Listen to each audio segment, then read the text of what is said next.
બોટાદમાં તિરંગા યાત્રાનું ભવ્ય આયોજન। બોટાદ શહેરના હીરા બજારથી શરૂ થયેલી યાત્રામાં ધારાસભ્ય સહિત મોટી સંખ્યામાં લોકો જોડાયા।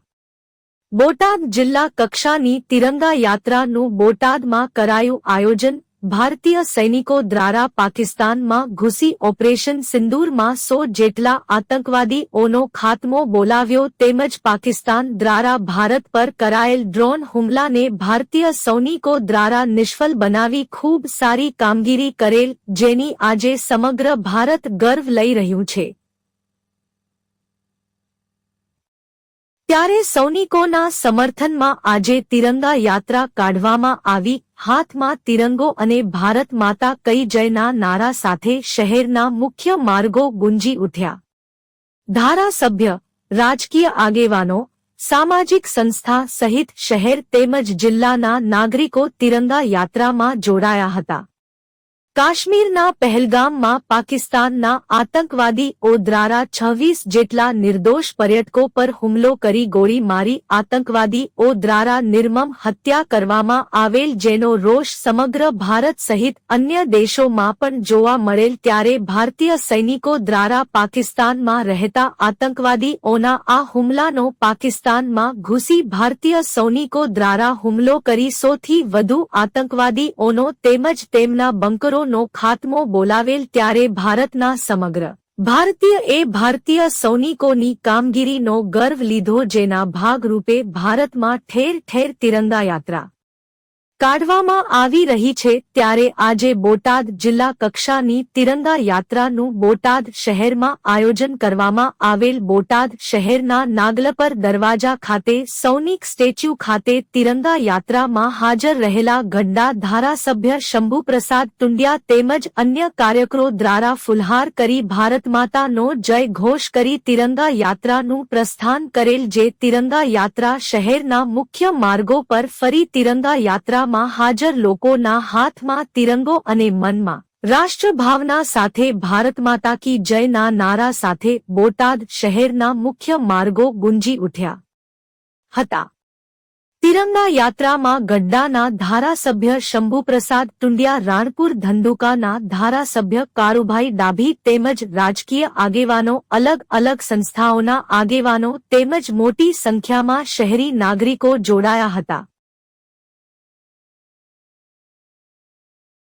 ઓપરેશન સિંધુ સાથે ભારતીય સેનાની જબરદસ્ત કામગીરી સમગ્ર દેશની અંદર તિરંગા યાત્રા બોટાદમાં પર શું કહેશો?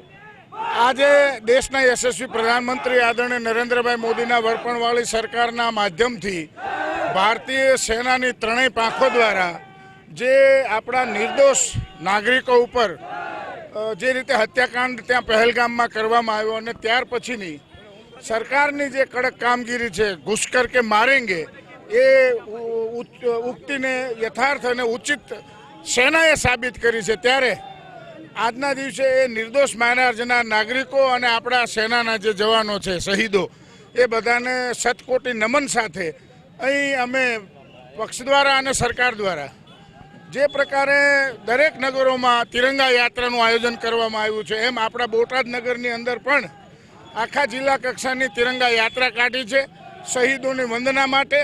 અને આપણી સરકાર અને ભારતનો જે વિજય પાકિસ્તાન પરત્યો નહીં પરંતુ આખા વિશ્વની અંદર ભારતનો એક અલગ દબદબો ઊભો થયો છે, ત્યારે એના સન્માનમાં આ તિરંગા યાત્રા આપણે કાઢીએ છીએ। સુરેશભાઈ, ઓપરેશન સિંદૂર બાદ ભારતીય સૈન્યની જબરદસ્ત કામગીરી, ઠેર ઠેર તિરંગા યાત્રા શું કહેશો?